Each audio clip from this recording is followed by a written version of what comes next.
it's so common for different B2B SaaS founders to try outsourcing their sales to a lead gen agency. However, in this video, I'll explain you why this can be very dangerous for your valuation. Imagine you got an investor who wants to come and join seed round or A series for your startup, or even like B or C, whatever.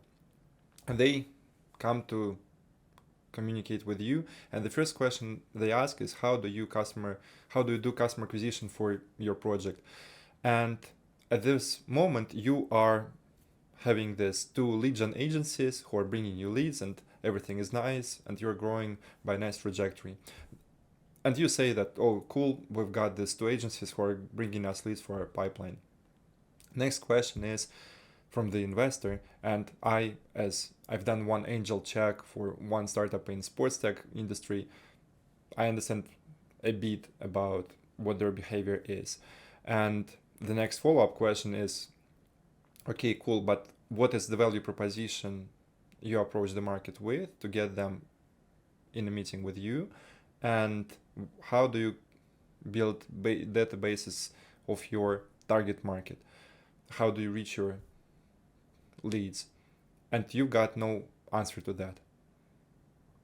It's very interesting if, for example, you've been running your startup for 2, 3, sometimes even 5 years, and you cannot give a defined answer to how do you turn cold prospects into your users and customers. Because the more common situation as well is, for example, when the startup has been growing relying on affiliates or channel partners or events, and now you might be approaching this stage where, okay, to reach your next milestone, you need to have a predictable funnel which does not depend on you and your charisma, so that you can get to your next round of funding or potentially better exit opportunities. And here comes the challenge, because if you have no clear way and knowledge of getting your customers from never knowing and caring about you to being your raving fans, it's gonna be really affecting your revenue multiple and exit multiple. Because imagine you can answer this question saying, oh, and of course naturally you will try to come up with an answer to that, which would be something like, yeah, but we got different ways we're doing this, and actually we understand how to do this, it's just we chose to outsource it.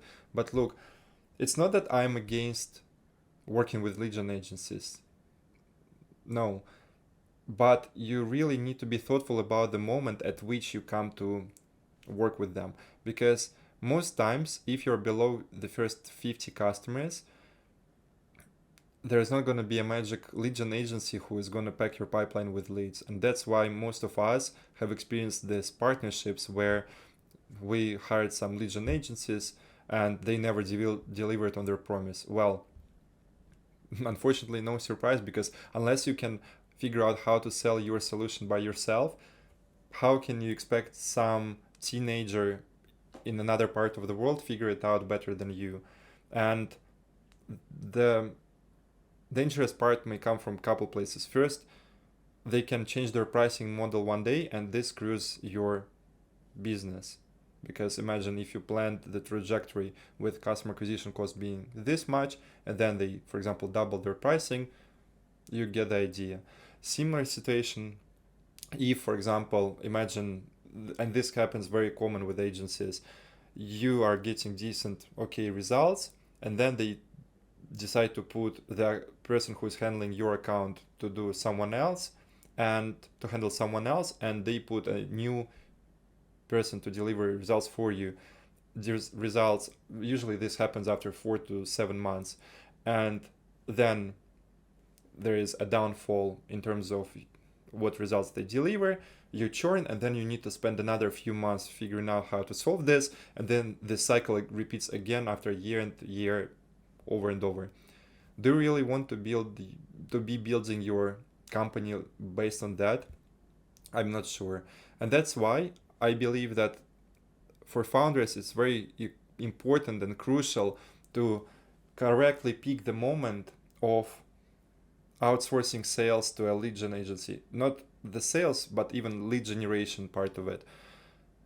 After you have a clear value proposition, which you validated yourself works, you have an established acquisition channel, which you know from A to Z, and then you're not dependent on a lead gen agency, because then you just need more hands. And this would be the right moment, for example, when you have, say, 5 to 7 people in house and you want to just level the speed up by getting some external help. Well, sure. However, 9 out of 10 founders I see going for lead gen agencies, usually it would be too early of a stage, and they do that not because they need more hands, but rather they want to find some magic sauce and to find someone who will save them. And that's how it turns out that sometimes they would spend a few $1,000, sometimes they would spend tens of thousands of dollars.